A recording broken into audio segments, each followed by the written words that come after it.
Good afternoon, Parkland family. It's this week's edition of the Bulletin with Beth and Jason.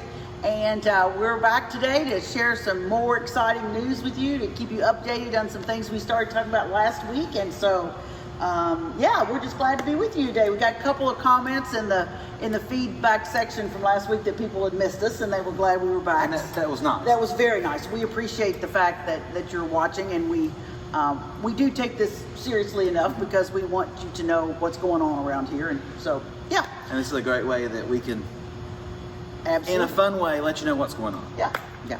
Okay, here's our pretty church scene again. We had a great worship service last Sunday. You want to explain the internet debacle? Yes, yeah. I apologize. Not Jason's fault. Yeah, this was totally internet related. The last two previous Sundays, we've had a little bit of a glitch with internet, and it would be fine.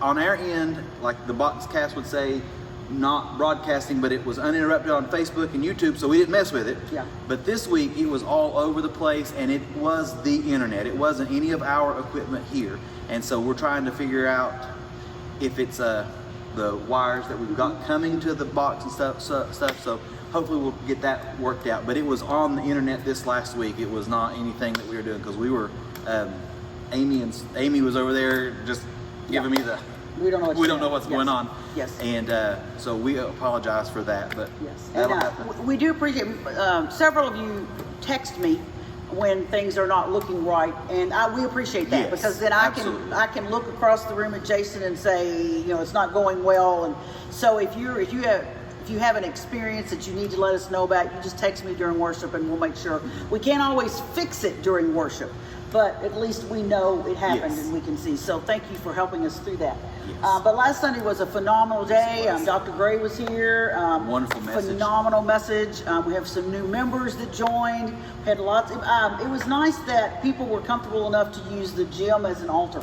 The Yes. stage in the gym. People came and prayed for whatever they needed to pray for in their life, people they know and things like that. And so that was very good to see people coming. And we don't do that enough at Parkland. So I think Pastor Chris is going to see if we can encourage more altar prayer at the end of our worship service. And again, there's plenty of space Absolutely. up here. There's more space in here than there is in the sanctuary. So we got room for lots of people to pray. So. And it's kind of funny, the last several Sundays, it has been cloudy and rainy and snowy, but we've had great attendance. Yes, absolutely. Through it all. So, and those of you that are still wondering, there's still plenty more seats in the gym. Yes, we got lots of room. So you all come on and bring your mask and come on and join us for worship this Sunday. And one thing that we did yesterday as a staff is we prayed for you. So we have staff meetings on Tuesday afternoons. And so we spent probably at least half of our time together praying for you as a church body. We know that some of you have had great losses in your life, and we prayed for you. We know that some of you are getting tired staying home, but you have to for medical reasons. We prayed for you. We know that some of you have some decisions to make about coming back, and you're kind of leery of that. We pray that you would have strength to do what's right, to do what makes you comfortable, and to do what you need to do for that. So we just want you to know as a church body that our entire staff spent a great deal of time yesterday praying for you and all of the individual little things that everybody's going through. So Jason and I wanted you to know that we did spend time in prayer for you, and we will continue to do that. So you can feel comforted to know that we're thinking about you, even in a staff meeting that's usually used for organizational purposes. So we love you, and we're doing our best to help you out there, guys. So just hang in there with us, and we'll keep going. Yeah, this is all new for all of us. Absolutely. So, Absolutely. and we don't want anybody to feel guilty for the decisions that they have to make, because we understand you're making the best decision for your family. So we just wanted you to know that we pray for you as you're making those decisions. Yes. And know that we're praying that as we make decisions, that it'll accommodate as many people as we can. Yes. But it's exciting though to get back together, because we can have baptism. We again. do. I am so excited about this. The horse trough parentheses, baptistry, close parentheses, has arrived. It's huge. Jason and I were talking, it's probably 12 by 4. Yeah. It's enormous. And it's just a horse. It looks like it should have hay in it, And so David Mudd has put it on a little platform, not just wheels. so it will roll, and the wheels lock so it doesn't roll when we don't want it to roll. And we're just going to have, I think it would be so cool. This is, I guess, showing my age, but I think it would be cool to be baptized in this horse trough during COVID. And then when you're beginning to tell your children and your grandchildren what you remember about COVID, you can say, well, let me tell you, I was baptized in a horse trough. So I think that would be just, I'm just excited that we're going to baptize. I think we have 2 people that So far. So far, yes. And on the 14th, so you've got, if you, like we said last week, if you've made a personal commitment to Jesus and it's time to be baptized, you got about 10 days. So go ahead and call Jason or PK and let them work with you before the 14th when we baptize. But it's going to be fun. Yeah. And in addition to that, the next week we get to have the Lord's Supper. We So, do, yes. so things are getting back to normal, and that is so exciting. It is. And like we talked last week, it's so nice from a platform point of view to have people in the room. Mm-hmm. It was so hard for all those weeks. I know why we did it. I know we had to do it the way that we did it, and I'm glad that we did it the way that we did it. But it was every week. It seemed like it got harder and harder each week, and especially Easter Sunday. I mean, it was just depressing. And so it's nice to look out and have people worshiping, and things are getting back. I'm in extended session on Easter Sunday, and I told Rhonda yesterday, I hope there are so many kids that I am exhausted when I leave, because we want you to come back for Easter, and there'll be a bunch of people that'll take really good care of your kids that day. So we look forward to that. All right. And speaking of Easter, all right, Jason, what do we got here? All right. 2020 was a really hard year for the worship ministry because basically everything that we do involves us being relatively close together in small spaces and with your mask off. With your mask off, and so we decided to not go that route for the 2020. And so now, as we're getting back into things with the way that we can do stuff now, our Christmas program had really good response. We pre-videoed it, so not everybody was able to space out. And so for Easter this year, I wanted to do something because I can't go 2 Easters and not do something. So as looking through and praying about it, I found this great Easter musical, We Shall Behold Him. There's 4 songs in it. 2 of the songs are hymn medleys, and then 2 of them are We Shall Behold Him. Is this song in it? It is. This is one of my favorite songs. I just praise Jesus all the time.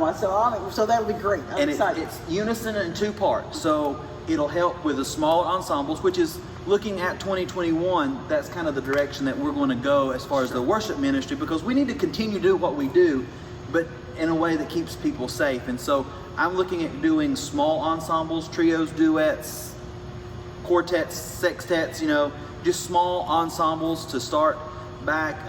That way we can space out, we can still engage through worship and special music. So if you'd be interested in doing any of those groupings or singing with the We Shall Behold Him for Easter, let me know. I'll have some demo CDs available on Sunday if you want to start listening to that, and then I'll be working on the rehearsal schedule, and we will video this so it'll be premiered.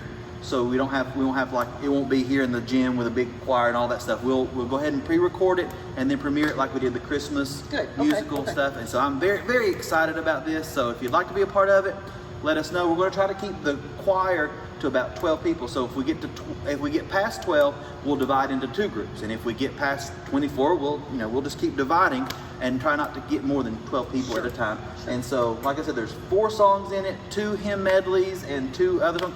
All of the songs in it. Nothing's new and out of the ordinary with this musical. So please be a part of this. It'll be kind of really exciting for me. Yeah, it'll be great. As we reconnect people back with what we're doing here at church. Which brings us to our plug-in graphic. So one of the things that we prayed for in the staff meeting was as you began to reach out to people that have not been here. We know that's a little tricky because we never know how their response is going to be. But during the months of February and March, we're going to focus with our Sunday school classes, reaching out to people that are on our roll. These are not people that don't know us. These are people that have a connection with us that we haven't seen for almost a year. And believe it or not, there's a bunch of them. Yeah. So February and March, we're gonna get some training. Training may be the wrong word. Just maybe some things that we can say to make us feel more confident. We're not talking about sharing your testimony. We're not talking about anything like that. We're just talking about making a phone call or sending a text and saying, hey, haven't seen you for a year. Easter's coming up. Can I do something to help you feel more comfortable coming back? Just things like that. Very simple. Maybe drop off a little package on their porch or make them some brownies. I think PK must like brownies because every time we talk about this, he says, take them some brownies. So I don't know. So we're just going to kind of work together for 2 months to reach out to the people that we haven't seen for a year, see if we can get them back, get them here for Easter and continue, not just Easter, but Easter and forward after that. So this is going to be a push for the next couple of months, and you know who those people are. You know who hadn't been in your class in a year. So think about that. Pray for them. Pray for yourself as you reach out, so we can get this. Yes. Yeah, and that I guess for me, it's people that we know. So we're not going to knock on strangers' doors and those kind of things. No, we're not ready for that yet. It'll be done through Sunday school, and your Sunday school teachers will be having more information about this later as we get into this month. Yes, so some ideas. Okay, well, Jason, I do have a funny story to tell you about the baptism trough. We were this morning we were looking at it, talking about how big it was, and I said, I think if we ever get to go on a mission trip again, we'll just hook it to the back of one of the cars and drive down the road with our baptistry. We can say like, baptisms are us or something as we go down the road. So I'm excited to, after this is over, who knows what we'll do with that baptistry trough. Baptism. It's really cool. So I'm really excited about really cool, having baptism again. Yes. So I'm excited that we're being able to re-engage once again, right. More and more. I mean, and as the vaccine rolls out, and we know kind of now what to do with masking and spatial distancing. Yes. Spatial distancing. Yes. I think we're getting a pretty good idea, and we're getting in a groove, and everybody's understanding how we're doing stuff, and so it's just so good to have everybody back. It is. It's good. So, well, I guess that's it. That's it. So as we leave you today, Pastor Jason, remember to put Jesus first in your life and wear your mask. Bye, guys. See y'all next week.